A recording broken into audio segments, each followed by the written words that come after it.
പല സിനിമകളും പല നാടകങ്ങളും ഒക്കെ പഠിപ്പിക്കുന്നതാ, മരിച്ചുപോയ ആത്മാവ് തിരിച്ചു വരുന്നു, പ്രതികാരം ചെയ്യാൻ തിരിച്ചു വരുന്നു. കണ്ടിട്ടില്ലേ? അതേന്ന് അല്ലേ? സുമതി വളവിൽ കാത്തു നിൽക്കുന്നു, പിന്നെ ലോക ഇപ്പുറത്തുകൂടെ പോയി.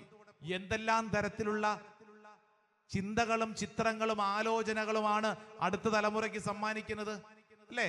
മരിച്ചുപോയ കള്ളിയാങ്കാട്ട് നീല് തിരിച്ചു വന്നിരിക്കുന്നു, പ്രതികാരദാഹിയായി അല്ലെ അലഞ്ഞു നടക്കുന്ന ആത്മാക്കളൊക്കെ ഉണ്ടെന്ന് നമ്മുടെ മക്കള് സിനിമയിലും സീരിയലിലും നാടകത്തിലുമൊക്കെ കണ്ട് ചിന്തിക്കുമ്പോൾ ഈ മക്കൾക്ക് നമ്മൾ പറഞ്ഞു കൊടുക്കേണ്ട കാര്യം എന്താ?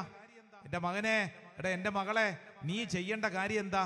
മരിച്ചുപോയവർക്ക് വേണ്ടി പ്രാർത്ഥിക്കണം.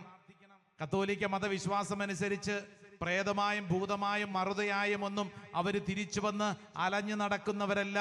അവർക്ക് വേണ്ടി പ്രാർത്ഥിക്കാനുള്ള കടമയുണ്ടെന്ന് നമ്മളെ ഓർമ്മപ്പെടുത്തുന്നതാണ് ഈ നാളുകൾ. Hallelujah, hallelujah. കാരണം തെറ്റായ ഒത്തിരി ചിന്തകൾ നമ്മുടെ മക്കളിലേക്ക് ഈ നാളുകളിൽ കയറുന്നുണ്ട്.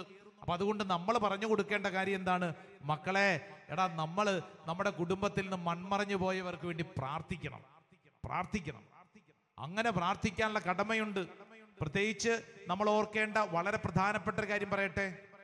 നമ്മുടെ ജീവിതത്തിൽ അനേക സൽപ്രവർത്തികൾ ഇവർക്ക് വേണ്ടി കാഴ്ചവെക്കണം, അനേക സൽപ്രവർത്തികൾ. അതോടൊപ്പം തന്നെ നമ്മൾ ഇന്ന് അനുഭവിക്കുന്ന അനേക തരത്തിലുള്ള സഹനങ്ങൾ ഒരു പരിഹാരമായി അവർക്ക് വേണ്ടി കാഴ്ചവെക്കണം.